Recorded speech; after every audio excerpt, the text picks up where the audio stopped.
Now, parting with your current driver can be a difficult process, especially if you're a TaylorMade fan and thinking of upgrading from your M1 or M2, which you absolutely love, into the M3 or M4.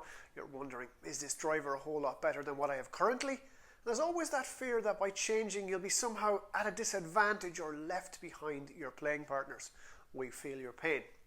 Now, to that end, I met up with TaylorMade's head of product creation, Brian Bazzell, and I first asked him, is there really a massive difference between the M3 and M4 and its predecessors?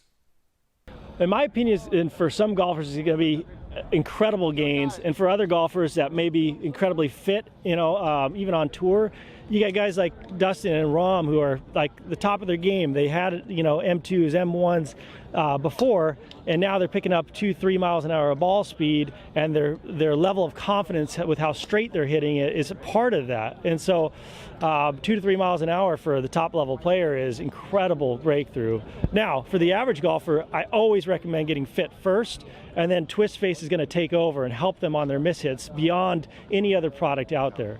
So, according to Baz, the super fit tour player might discover some ball speed, but for the average golfer, the benefits of the M3 and M4 will come from correction on mishits thanks to Twist Face, which is the real earth-shattering breakthrough between drivers from last year and this. But what if you've had a driver for several years? The average golfer changes driver something like every 4 years.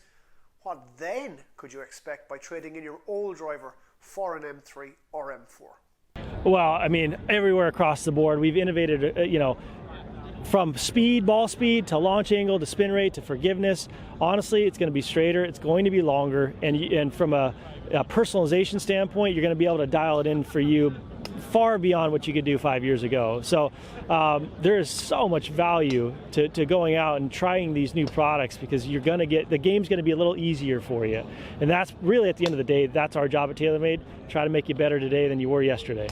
Very interesting stuff indeed. I think it's safe to say we're talking marginal gains between M1, M2 and M3 and M4, but massive improvements across the board on drivers, say 4 years old, the SLDRs and R11s of this world.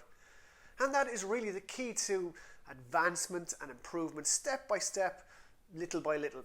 Baz agrees, and he compares it to buying an iPhone. We understand that as a customer, I just bought, whatever, the latest iPhone, and next year, they're going to come out with a new one. I know they will.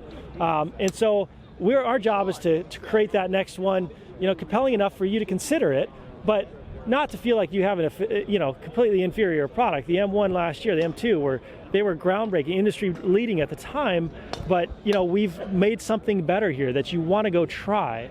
I think you're happy with your product, but do I want you to try the new one? Of course I do, of course. But we know people don't change that quickly.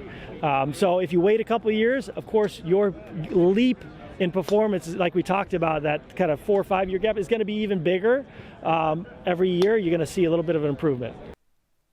It's really refreshing to hear honesty like that from a top creator in TaylorMade, and we applaud Baz for it. So if you've recently invested and love your driver, don't be pressured into changing. But if you've watched a couple of mobile phones come and go since you bought a new driver, now might be a good time to consider one. From me for now, it's Donal, out.